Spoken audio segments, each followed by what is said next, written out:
Je m'installe, voilà. C'est encore une joie de pouvoir prêcher la parole de Dieu ce matin. Et j'aimerais commencer par vous poser une série de questions. Vous répondez dans votre tête. Est-ce que vous connaissez Napoléon ? Est-ce que vous connaissez Raphaël Nadal ? Est-ce que vous connaissez vos tables de multiplication ? Est-ce que vous connaissez plus actuellement les candidats aux législatives de votre circonscription ? Est-ce que vous connaissez vos parents ? Et donc là, à ce stade, vous avez peut-être envie de me dire « Ouais, attends, ça dépend ce qu'on entend par connaître ». Et c'est vrai, le verbe « connaître » peut vouloir dire beaucoup de choses et j'aimerais juste qu'on garde ça à l'esprit parce que ça nous servira tout à l'heure. Aujourd'hui, je vous propose qu'on continue un peu notre réflexion qu'on avait commencé déjà la dernière fois que j'avais apporté la prédication sur 1 Jean, où il était question, on avait vu, selon les mots de Jean, de marcher dans la lumière. Et on avait insisté particulièrement sur un aspect, c'était que marcher dans la lumière, ça consistait à être vrai, à être transparent devant Dieu, à ne rien lui cacher, à reconnaître nos péchés devant lui. Et on va maintenant se pencher sur les versets juste après, ce sont les versets qui suivent, donc qui se trouvent dans 1 Jean 2, les versets 1 à 6. Avant de les lire, j'aimerais juste qu'on se rappelle un tout petit peu, et peut-être pour être plus attentif, qu'on imagine que c'est vraiment Jean lui-même qui peut-être qui nous parle, on peut imaginer ça, on sera vraiment plus attentif, qui nous parle, et rappelons-nous que c'est celui aussi qui a écrit sans doute l'évangile de Jean, qui a aussi certainement écrit l'Apocalypse. Rappelons-nous surtout qu'il a été témoin direct de Jésus. Il a vécu à ses côtés pendant plusieurs années. Rappelons-nous qu'il a eu certainement une vie de disciple plus que mouvementée et qu'il est maintenant, au moment où il écrit, certainement assez âgé. Et il parle avec une vraie autorité, de par son statut, de par sa vie, mais aussi, et on va le voir, une grande affection, au point qu'il va nous appeler « mes petits-enfants ». Donc c'est à la fois le maître et à la fois vraiment l'affection qui transparaît là-dedans. Lisons ce texte. « Mes enfants, je vous écris cela pour que vous ne péchiez pas. Mais si quelqu'un vient à pécher, nous avons un défenseur auprès du Père, Jésus-Christ, qui est juste. Il est lui-même l'expiation pour nos péchés, non pas seulement pour les nôtres, mais aussi pour ceux du monde entier. À ceci, nous savons que nous le connaissons si nous gardons ses commandements. Celui qui dit « Je le connais » et qui ne garde pas ses commandements est un menteur, et la vérité n'est pas en lui. Mais celui qui garde sa parole, l'amour de Dieu est vraiment accompli en lui. À ceci, nous savons que nous sommes en lui. Celui qui dit demeurer en lui doit marcher aussi comme lui a marché. Voilà un petit peu comment on pourrait résumer ça. Vous avez compris qu'il est question de connaître Jésus-Christ, et c'est un petit peu pour ça que je vous posais les questions au début. Mais qu'est-ce qu'on entend par connaître Jésus-Christ ? Je l'ai un peu résumé comme ça. En fait, ça veut presque dire la même chose que de marcher dans la lumière. Marcher dans la lumière, c'est connaître Jésus-Christ, ou l'inverse, connaître Jésus-Christ, c'est marcher dans la lumière. Je vous propose ensemble de voir 4 points. Le premier, c'est connaître Jésus-Christ, c'est connaître son œuvre. Ce sera un point sur lequel on s'attardera particulièrement. On va voir aussi que connaître Jésus-Christ, c'est le connaître intimement. 3e point, le connaître, ça signifie aussi lui obéir. 4e point, le connaître, ça signifie aussi aimer. Commençons par le premier point, connaître son œuvre. Dans le passage qu'on avait étudié avant, on avait donc vu que tous les hommes étaient pécheurs, que nous étions tous coupables devant Dieu, qu'on ne pouvait pas s'en cacher. C'était un état de fait et qu'on devait donc se reconnaître coupable et demander pardon. Et puis Jean avait exposé avec force la grâce de Dieu. Rappelons-nous ces mots, « Le sang de Jésus nous purifie de tout péché ». Et voici comment Jean commence notre passage d'aujourd'hui. « Mes enfants, je vous écris cela pour que vous ne péchiez pas. » Et en fait, on comprend que Jean, ici, il a un peu peur qu'après avoir annoncé la grâce de Dieu, on la comprenne mal. C'est-à-dire qu'on se dise un peu, on est sauvés par grâce, nous sommes sous la grâce, ce qui nous permet un petit peu de faire globalement n'importe quoi, puisque de toute façon, nous sommes sauvés. Paul a aussi cette inquiétude, on la retrouve dans Romains 6. « Quoi donc, allons-nous pécher parce que nous sommes plus sous la loi mais sous la grâce ?» Quelle est la réponse de Paul ? Certes, non. c'est une mauvaise compréhension. Non, une chose demeure, Dieu déteste le péché, et donc marcher dans la lumière signifie bien sûr que nous sommes appelés à éviter de pécher. Le salut n'est pas un billet, n'est pas qu'un billet pour le paradis, on peut le dire comme ça, il se vit, le salut se vit ici et maintenant. Nous sommes donc appelés à ne pas pécher. Et juste après avoir dit cela, je trouve que c'est touchant de voir que Jean nous a déjà parlé de la grâce de Dieu. Et pourtant, c'est comme s'il ne pouvait pas s'empêcher de la rappeler encore une fois. Mais si quelqu'un vient à pécher, il rappelle encore une fois, un peu différemment, la grâce et l'amour de Dieu. Je me suis demandé, mais il l'a déjà fait, les versets juste avant. On en avait parlé la dernière fois. Pourquoi il revient dessus ? Et en fait, en creusant, je trouve que ça vaut la peine pour nous aussi de revenir dessus et de voir comment il le fait. Jean l'expose en présentant Jésus avec 3 expressions complémentaires. Je les ai soulignées pour qu'on les voit mieux. Un défenseur auprès du Père, première expression. Deuxième, Jésus-Christ qui est juste. Et la troisième, lui-même, l'expiation pour nos péchés. On va essayer de s'y arrêter sans aller trop dans le technique. Je vais essayer de vous garder. Un défenseur auprès du Père. Le mot défenseur, il vient du mot grec paraklétos, que peut-être vous avez déjà entendu. Le mot paraclet, souvent on le connaît parce qu'il est dans l'évangile de Jean pour parler du Saint-Esprit. Mais ici, dans notre passage, le mot défenseur, le mot paraklétos, se réfère à Jésus. Et c'est un mot qui a plusieurs sens, en fait, qui a même des sens assez vastes. Je vous en donne quelques-uns. Ça peut vouloir dire avocat, soutien, intercesseur, ou encore même conseiller, consolateur. Sans entrer forcément dans les détails, ce mot nous indique une vérité essentielle, un défenseur auprès du Père. Jésus est de notre côté, il agit en notre faveur. Intercesseur, c'est ça que ça signifie. Il veut nous sauver. Alors de quoi veut-il nous sauver ? Je le rappelle brièvement, bien sûr, mais il veut nous sauver du péché, il veut nous sauver de tout ce qui nous sépare de Dieu, de cette relation brisée, et de tout ce qui nous rend esclaves, et le péché nous conduit à la mort. Ce mot défenseur, intercesseur, veut dire que Jésus veut nous sauver de la mort. Et un défenseur auprès du Père, on a parfois cette compréhension de se dire « Ah oui, donc il se positionnerait un peu entre le Père et nous, un peu contre le Père même, en notre faveur. » J'ai dit qu'il était en notre faveur. Je pense qu'auprès du Père, ça signifie qu'il a le pouvoir, au contraire, de nous défendre, de par sa proximité unique avec le Père, de par justement qui il est, il peut nous défendre, et lui seul le peut. Ce qui nous amène à la deuxième expression, Jésus-Christ qui est juste. Et ce qualificatif juste va un petit peu dans la même ligne, ça veut nous montrer quelque chose d'important, c'est que le Père et le Fils, donc le Père et Jésus, sont un.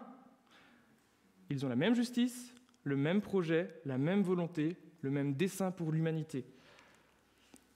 Jésus-Christ, de dire que Jésus-Christ est juste, ça veut dire qu'il s'inscrit parfaitement dans le plan de justice du Père. Alors, on va essayer de clarifier un peu tout ça avec une image qui, comme toutes les images, a ses limites. J'aimerais qu'on se représente une scène de tribunal, mais simplifiée à l'extrême, où on a seulement 3 acteurs. On a le juge, on a l'accusé et l'avocat. Pour nous sauver, alors juste qui on est dans cette scène ? On est forcément l'accusé, on est même coupable. On le sait, on l'a vu déjà, on est coupable. Donc nous, on est l'accusé, d'accord. Eh bien, pour nous sauver, Dieu n'est pas seulement le juste juge. Oui, il l'est, mais il est aussi l'avocat. C'est le sens du mot défenseur. Il veut la justice, d'une part, oui, mais il veut aussi nous accorder sa grâce. Il y a une tension. Mais ça va plus loin. Pour nous sauver, Dieu n'est pas seulement juge et avocat. C'est là où la grâce de Dieu va vraiment plus loin. Il se fait lui-même l'accusé. Il est innocent, mais il se met dans la posture du coupable. Il se met à notre place. Et si on continue un tout petit peu le raisonnement, pour nous sauver, Dieu ne se met pas seulement un peu à notre place, il va jusqu'à subir la condamnation à notre place. Réellement, c'est la mort de Jésus sur la croix, c'est ce que nous avons rappelé en prenant la scène. Pour nous sauver, Dieu s'offre tout simplement lui-même. C'est vraiment par l'œuvre de Jésus-Christ qu'on voit se résoudre cette tension, qu'on voit la justice menée à sa perfection et en même temps l'amour intense de Dieu. Souvent, on l'entend, mais je nous invite vraiment à en prendre conscience. Et si on va d'ailleurs plus loin, juste pour compléter, par sa résurrection, nous voyons aussi la victoire définitive de Dieu sur la mort. Je vous propose de lire 2 textes qui viennent vraiment faire résonner un petit peu juste ce qu'on a vu avec ces 2 expressions. Le premier se trouve dans Romains 8, les versets 31 à 34. « Que dirons-nous donc à ce sujet ? Si Dieu est pour nous, qui sera contre nous ? Lui qui n'a pas épargné son propre Fils, mais qui l'a livré pour nous tous, comment ne nous donnera-t-il pas aussi tout avec lui par grâce ? Qui accusera ceux que Dieu a choisis ? C'est Dieu qui justifie. Qui condamnera ? C'est Jésus-Christ qui est mort. Bien plus, il s'est réveillé. Il est à la droite de Dieu et il intercède pour nous. » Je vous propose aussi un deuxième passage qui reprend encore un petit peu différemment pour compléter. Hébreux 7, verset 25. « C'est pour cela aussi donc Jésus, que Jésus peut sauver parfaitement ceux qui s'approchent de Dieu par lui, puisqu'il est toujours vivant pour intercéder en leur faveur. » N'avons-nous pas déjà des raisons de nous émerveiller et de le louer ? Rien que lorsque nous contemplons les 2 expressions avec lesquelles Jean nous présente cela. Mais ça va encore un tout petit peu plus loin avec la 3e expression. L'expression « il est lui-même l'expiation pour nos péchés ». Et là, je vous demande encore de vous accrocher un petit peu. Normalement, après, ce serait un peu moins technique, mais c'est nécessaire pour qu'on comprenne cette richesse. C'est un peu un gros mot, le mot « expiation » pour nous, mais c'est un mot qui vient du vocabulaire de l'Ancienne Alliance. Et je trouve qu'il mérite qu'on s'y attarde parce qu'il permet de lier l'œuvre de Jésus-Christ à l'ensemble de l'histoire du salut et à l'ensemble de la Bible. Ce que j'aimerais qu'on comprenne ce matin, c'est que cette tension entre Dieu qui a toujours été juste et saint et miséricordieux et rempli de grâce et de compassion, elle a toujours été, Dieu est toujours le même. Et Dieu a toujours voulu également rétablir la relation entre lui et les hommes, qu'il rejette. Et avant la venue de Jésus, dans l'Ancienne Alliance, on voit qu'il a déjà donné de sa propre initiative un moyen de grâce pour restaurer cette relation brisée par le péché de l'homme. C'est là où il a donné tout ce que nous pouvons lire, notamment dans le Pentateuque, les sacrifices, et il avait donné ce moyen de faire mourir un animal innocent. On ne va pas entrer dans toutes les subtilités, mais l'expiation des péchés, c'était l'idée de couvrir, d'annuler le péché par un sacrifice. Et donc verser le sang de l'animal permettait donc, si on résume un peu, mais d'être gracié, d'obtenir le pardon, d'être purifié. Selon le verset d'Hébreux 9, verset 22, « Selon la loi, presque tout est purifié avec du sang, et sans effusion de sang, il n'y a pas de pardon. » J'insiste, Dieu avait déjà donné de lui-même ce moyen par lequel le peuple pouvait entrer en relation, imparfaitement, oui, et oser s'approcher de lui. Mais l'œuvre de Jésus, la voici, et c'est là où de comprendre le mot expiation, ça nous fait réaliser à nouveau l'ampleur de sa grâce. Il s'est offert comme le sacrifice ultime. Hébreux 9, versets 12 et 14, « Quand le Christ est entré une fois pour toutes dans le lieu très saint, il n'a pas offert du sang, de bouc et de veau. » Le lieu très saint, c'est là où on offrait les sacrifices. Il a offert son propre sang et nous a ainsi délivrés définitivement de nos péchés. Par l'Esprit éternel, il s'est offert lui-même à Dieu comme sacrifice parfait. Nous arrêter là-dessus nous montre 3 éléments au moins. C'est que l'œuvre de Christ est définitive. Relever les expressions « définitivement » une fois pour toutes. Le deuxième aspect, c'est que l'œuvre de Christ s'inscrit dans la grande histoire de la rédemption voulue par Dieu. C'est le point culminant de cette histoire. Et troisième aspect, le salut en Jésus-Christ ne concerne plus seulement le peuple élu par Dieu, qui était Israël, et ce n'est pas une moindre nouvelle pour nous, mais qu'il étend cette grâce à tous les hommes. C'est d'ailleurs comme ça que Jean conclut ce rappel du salut. Il nous dit, non pas seulement pour les nôtres, donc de péché, mais aussi pour ceux du monde entier. Jean rappelle la portée de l'œuvre de Jésus-Christ. Il n'y a donc aucune limite à la grâce de Dieu, elle est offerte à tous, y compris, ici le terme « monde », c'est le sens le plus péjoratif du terme, c'est l'humanité rebelle et hostile à Dieu. Donc, si on se résume, connaître Jésus-Christ, c'est connaître cette œuvre merveilleuse de salut, c'est comprendre l'immensité de sa grâce, ne pas la considérer comme normale. Je dis ça parce que, personnellement, comme on en entend souvent parler, etc., on a tendance à en adoucir, à moins en prendre conscience, mais à comprendre l'immensité de sa grâce et bien sûr accepter ce cadeau immérité. Et je trouve que cette connaissance de son œuvre nous pousse à l'émerveillement, à l'adoration. Et donc que ça valait le coup pour nous de s'y arrêter à nouveau, même si Jean l'avait déjà expliqué la fois passée. Au passage, c'est aussi pour ça que nous célébrons la scène, pour nous en rappeler, pour ne jamais oublier cette grâce, ce sacrifice que Jésus a accompli. Cela nous amène à notre deuxième point. Connaître Christ, c'est connaître son œuvre, et le connaître intimement. J'aurais pu dire aussi connaître personnellement. Puisque nous avons vu que l'œuvre de Jésus-Christ, le but, c'est une réconciliation totale entre Dieu et nous. Notre Dieu veut avoir une relation avec nous. C'est un mystère, c'est impressionnant, mais c'est une réalité. Et lorsque Jean parle de connaître Jésus-Christ, rappelez-vous de ce qu'on a dit en introduction, il ne s'agit pas de connaître comme on connaît un personnage historique, comme on connaît une célébrité, comme on connaît même un sujet, voilà. Pour Jean, et d'ailleurs plus généralement quand le verbe « connaître » est employé dans le Nouveau Testament, c'est beaucoup plus fort que ça. Il s'agit d'une relation personnelle, il s'agit de vivre en communion avec lui. Dans notre texte, on a plusieurs expressions qui sont assez proches, qui sont assez synonymes, mais qui nous permettent de prendre un peu la mesure de ce qu'est connaître Jésus personnellement. Au verset 6, nous avons l'expression « demeurer en lui ». Au verset 5, « si nous sommes en lui »,« être en lui ». Et je vous fais juste remarquer en passant la préposition « en ». C'est pas écrit, ce n'est pas « demeurer avec lui », ni « demeurer à côté de lui », c'est « en lui ». On a aussi l'expression qui était un petit peu avant dans 1 Jean 1, verset 6, mais elle y est plusieurs fois dans l'Épître, « en communion avec lui ». Le terme « communion », ça va très loin. C'est le sens d'unité, d'harmonie, de faire un. Et là aussi, j'aimerais souligner que cette communion, cette connaissance intime qu'on peut avoir de Dieu, elle ne va pas de soi, elle ne va pas d'elle-même. Et là encore, quand nous lisons l'Ancien Testament, on le constate. Le peuple d'Israël, comment il connaissait la volonté de Dieu ?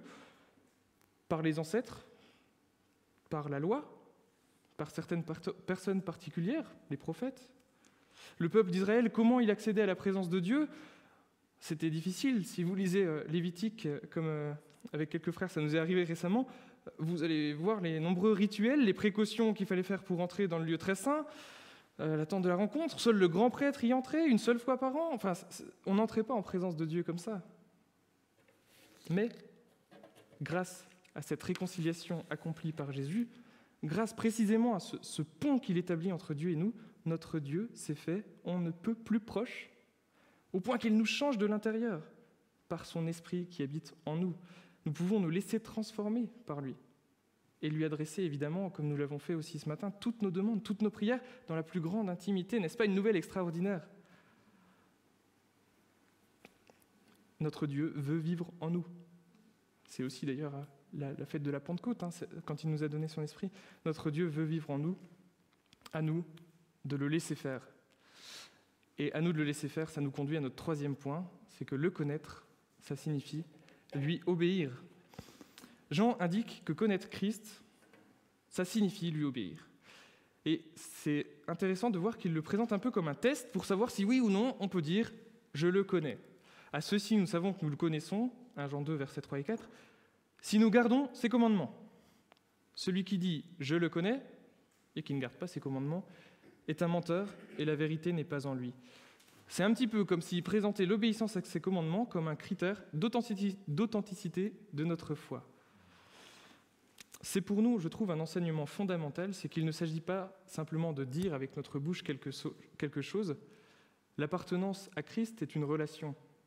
Une relation ne se dit pas seulement, elle se vit. Elle ne se dit pas seulement, elle se vit. Et pour faire le lien entre le connaître et l'obéir, moi, ça m'a fait penser à une expression courante, j'espère que vous la connaissez, sinon, bon, je vous l'ai dit. Il y a la lettre et l'esprit de la loi. Est-ce que vous avez déjà entendu cette expression? Alors, parfois, il y a la version, il y a la loi, l'esprit de la loi et celui qui connaît le juge.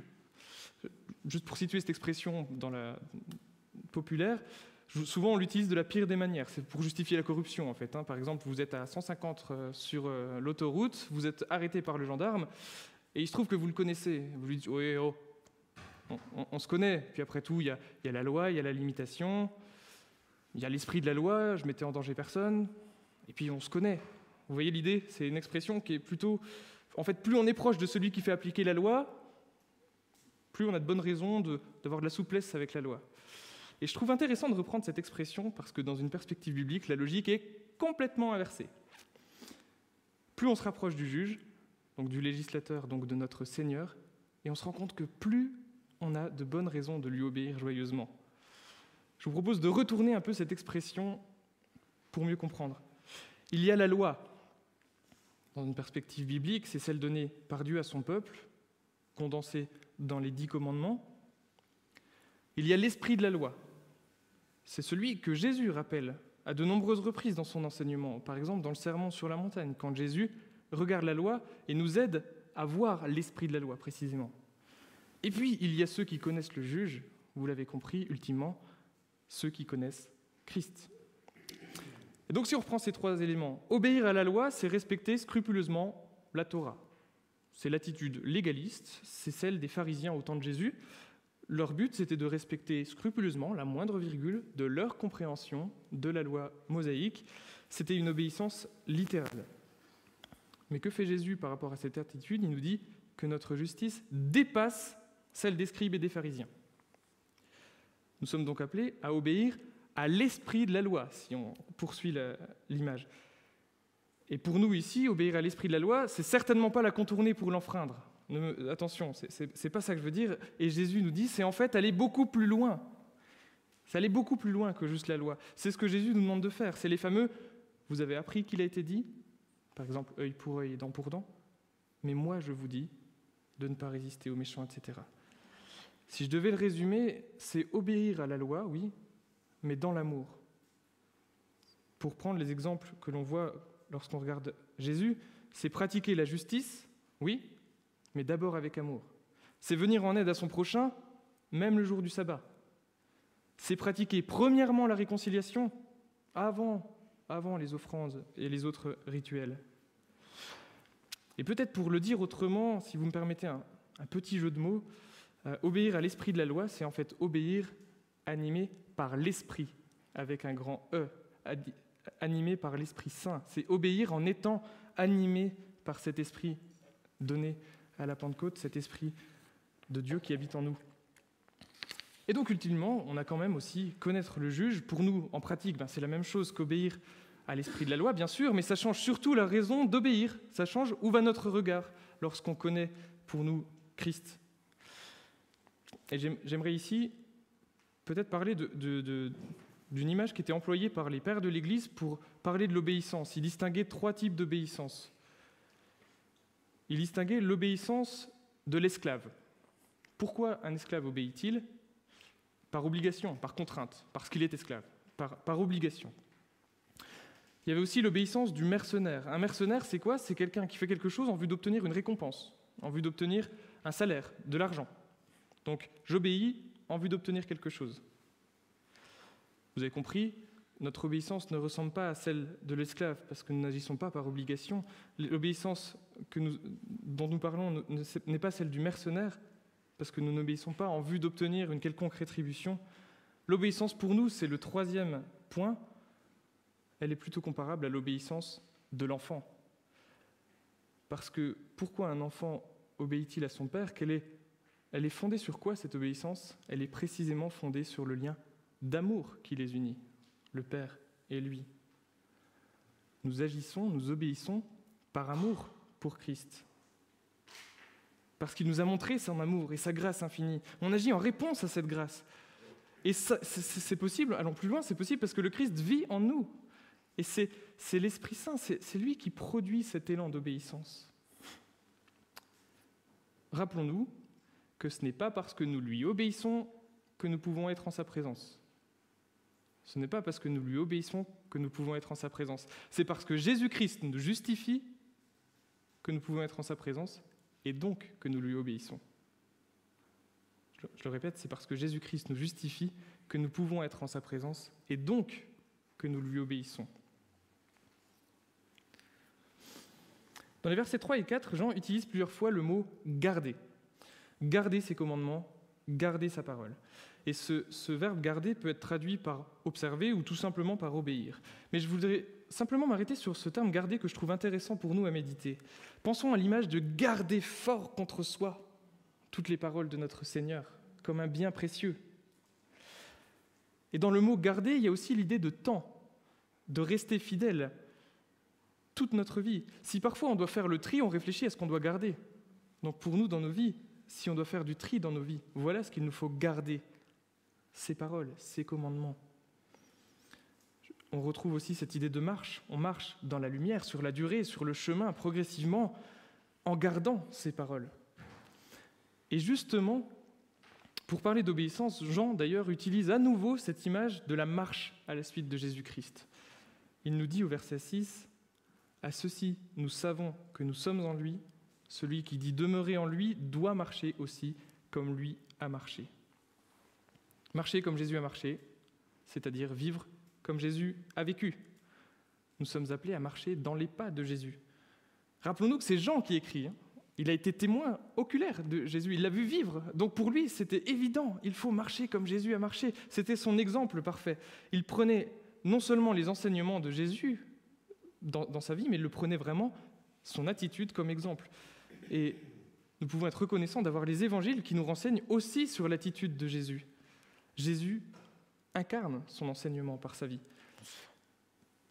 Peut-être juste pour le prouver, mais même s'il n'y en a pas besoin, mais pour s'en rendre compte, méditez sur l'application très claire du verset de Jean 15, 13. Jésus nous dit « Personne n'a de plus grand amour que celui qui se défait de sa vie pour ses amis. » Ne l'a-t-il pas fait ? Nous pouvons aussi regarder l'attitude de Jésus par rapport aux personnes à la marge de la société, les pauvres, les malades. Que fait Jésus ? Donc qu'est-ce que je suis appelé à faire ? Et je trouve curieux de voir que Jean nous encourage à obéir réellement, mais qui présente un peu ces exhortations à l'obéissance comme des évaluations. Peut-être, d'ailleurs, vous sentez que c'est un peu culpabilisant quand il dit « À ceci nous savons que », ou « celui qui dit », vous voyez toutes ces expressions ? Et j'aimerais juste donner quelques éléments de réponse pourquoi Jean présente les choses de cette manière. La première, c'est que Jean, il n'évalue pas comme un examinateur malveillant qui dit « est-ce qu'ils font bien les choses ? Comme ça, je vais pouvoir noter. » Non. Jean, il regarde l'Église avec amour et on sent vraiment qu'il en a souci. Il est attentif, en fait, à ce que l'Église laisse Jésus la diriger et que l'Église laisse Jésus la faire vivre. C'est la première raison, je pense. La deuxième, c'est que rappelons-nous que les destinataires directs de Jean, ils faisaient, je pense, on sait, ils faisaient sans doute face à de graves crises qui ébranlaient un peu leur foi, leur certitude. Et parfois, ils pouvaient se demander, mais au fond, est-ce que je suis vraiment un disciple de Jésus ? Au fond, est-ce que je connais Jésus ? Et peut-être que cette question, ça nous arrive de nous la poser. Et c'est aussi dans ce souci-là que Jean nous propose ces petites évaluations bienveillantes, oui, mais qui nous aident à pouvoir se positionner, à pouvoir dire « oui, je connais Jésus ». Et un troisième élément pour lequel Jean présente ça comme des évaluations, c'est peut-être un peu moins positif, sans doute, mais c'est que si on prend le problème à l'envers, la désobéissance, c'est un contre-témoignage terrible qui peut faire des dégâts. L'Église est appelée à anticiper dans le monde le royaume de Dieu. Et je trouve qu'on voit ce verset dans l'épître de Tite, Tite chapitre 1, verset 16. Il y a un verset qui moi, me touche, parce qu'on voit un soupir triste et désolé de l'auteur devant le péché d'une Église. Il dit « Ils déclarent connaître Dieu, mais ils le renient par leurs œuvres. » Cela nous interpelle aussi dans notre obéissance. Mais rappelons-nous, nous pouvons voir ce texte comme une exhortation à l'obéissance, comme un encouragement. Rappelons-nous que c'est un encouragement à vivre une vie de disciple authentique et obéissant, non pas par obligation, non pas en vue d'obtenir une récompense, mais comme une joyeuse réponse à la grâce de Dieu manifestée en Jésus. Il nous a donné sa vie. Nous sommes des enfants pardonnés. Et nous obéissons aussi comme une manifestation de son œuvre en nous. Comme on l'a dit tout à l'heure, laissons Christ vivre en nous. C'est ce que signifie l'obéissance. Et ça va toujours, c'est un peu, peut-être un peu dense, je reconnais. J'en arrive à mon dernier point. Le connaître, ça signifie aimer. On a parlé d'obéir aux commandements, et Jean parle beaucoup des commandements de Dieu, parle beaucoup de sa parole, mais ce qui est logique de se demander, c'est qu'est-ce qu'il entend par ce commandement ? Pour Jean, la nature du commandement divin tient en un mot, aimer. Verset 5, celui qui garde sa parole, l'amour de Dieu est accompli en lui. Ce que j'aimerais souligner, c'est qu'obéir, ça ne consiste pas d'abord à se lever le matin et à se dire « Bon, quelle bonne chose je vais pouvoir faire aujourd'hui par mes propres forces, quelles bonnes actions je vais pouvoir accomplir. » Ça peut, hein. Mais obéir, garder sa parole, ce n'est pas d'abord ça, c'est d'abord laisser l'amour de Dieu inonder, transformer notre vie. Selon certaines traductions de ce verset, c'est laisser l'amour de Dieu être véritablement parfait en nous. Pour ça, ça peut être utile de se tourner vers l'évangile du même auteur, l'évangile de Jean, où nous voyons comment Jésus résume ses commandements, d'ailleurs qu'il nomme ensuite « mon commandement » au singulier. Jean 15, versets 9 à 12, « Comme le Père m'a aimé, moi aussi je vous ai aimé, demeurez dans mon amour. Si vous gardez mes commandements, vous demeurerez dans mon amour. Comme moi j'ai gardé les commandements de mon Père et je demeure dans son amour. Je vous ai parlé ainsi pour que ma joie soit en vous et que votre joie soit complète. Voici mon commandement, que vous vous aimiez les uns les autres, comme je vous ai aimé. » On retrouve l'idée de faire comme Jésus, de vivre comme lui a vécu, de regarder à lui. Pour Jean, connaître Dieu revient à obéir à son commandement, et obéir à son commandement, c'est aimer. Alors c'est un thème qui est dans tous les écrits de Jean, hein. Et si vous lisez la première lettre de Jean, c'est un thème qui sature cette première épître. Donc il y a beaucoup à dire, donc je ne vais pas aller dans tous les détails, donc il y aurait énormément à dire, énormément de versets à citer, et ce n'est pas le lieu ici. J'aimerais juste faire quelques remarques sur cette idée d'amour. Quand on parle, de quel amour on parle ? J'aimerais préciser que c'est de l'amour, en grec agapé, celui que Paul décrit comme étant patient, bon, dénué de jalousie, qui ne se vante pas, qui ne se gonfle pas d'orgueil, qui ne fait rien d'inconvenant, qui n'est pas égoïste, qui ne s'irrite pas. Vous avez compris, celui qui est décrit de manière si magistrale en 1 Corinthiens 13. Mais d'une manière générale, si on devait encore plus le résumer, l'amour que nous sommes appelés à pratiquer et à vivre, c'est le même que celui de Christ. Donc le plus grand et le plus noble. Et à ce stade, vous vous dites, la barre est haute. Oui, la barre est haute. Et le commandement d'aimer, précisément, on se dit souvent, les chrétiens doivent aimer. Bon, c'est facile, ça, ok. Non, le commandement d'aimer n'a rien de facile, n'a rien de mou, n'a rien de tranquille. C'est un combat, c'est le plus grand défi de notre vie. Mais c'est un combat que nous ne vivons pas seuls, pas par nos propres forces, que nous vivons par l'Esprit, en laissant Christ précisément vivre en nous, aimer à travers nous. Deuxième remarque, aimer qui ? Aimer Dieu, bien sûr, en réponse à sa grâce, aimer Christ, aimer nos frères et sœurs dans la foi, aimer notre prochain, et même aimer nos ennemis. En fait, comme la grâce de Dieu n'a pas de limite, l'amour que nous sommes appelés à vivre n'en a pas non plus. Aimer, c'est vivre en Christ. Aimer, c'est la réponse par excellence à l'amour de Dieu pour nous. 1 Jean 4, verset 19, quant à nous, nous aimons. Pourquoi ? Parce que lui nous a aimés le premier. Aimer, c'est le meilleur moyen d'être des lumières dans le monde. L'amour est le ciment de l'Église. L'amour est le ciment de la communion entre frères et sœurs. 1 Jean 4, verset 12, personne n'a jamais vu Dieu. Si nous nous aimons les uns les autres, Dieu demeure en nous et son amour est accompli en nous. Dernière remarque, comment aimer ? C'est parfois difficile. Je vais peut-être vous décevoir, mais il n'y a pas de mode d'emploi précis ou avec différentes étapes pour aimer. Mais précisément, comment aimer en cherchant à connaître toujours davantage Jésus-Christ? En cherchant à le connaître toujours plus, nous disposons nos cœurs à aimer. Nous le laissons aimer à travers nous. Regardons à lui et nous saurons comment rayonner de lui.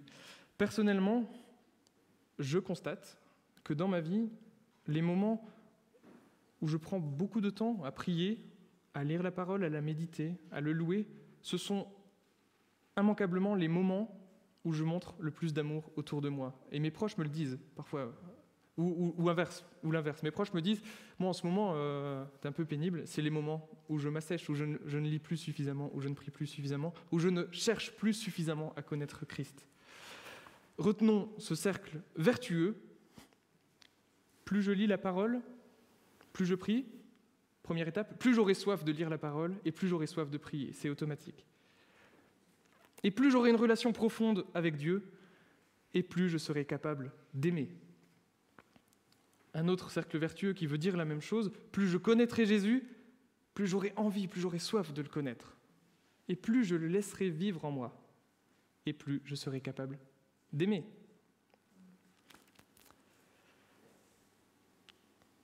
J'aimerais simplement terminer en reprenant l'image de la lumière qui nous a un peu accompagnés pour ces deux prédications, avec une image tirée de la physique.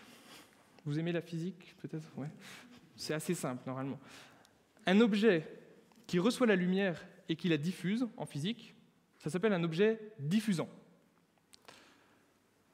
Ou une source secondaire, parfois on appelle, mais c'est un objet diffusant. Et c'est ainsi qu'il devient visible. Donc un objet qui n'est pas éclairé, on ne le voit pas. Donc en fait, c'est tous les objets, pour qu'on les voie, il faut qu'ils deviennent des objets diffusants, qui diffusent la lumière qu'ils reçoivent. Et bien pour nous, plus nous demeurons dans la lumière, plus nous marchons dans la lumière, plus nous diffuserons cette lumière. Plus nous nous laissons remplir par l'amour de Christ, plus nous diffuserons cet amour autour de nous. Je vous invite à la prière.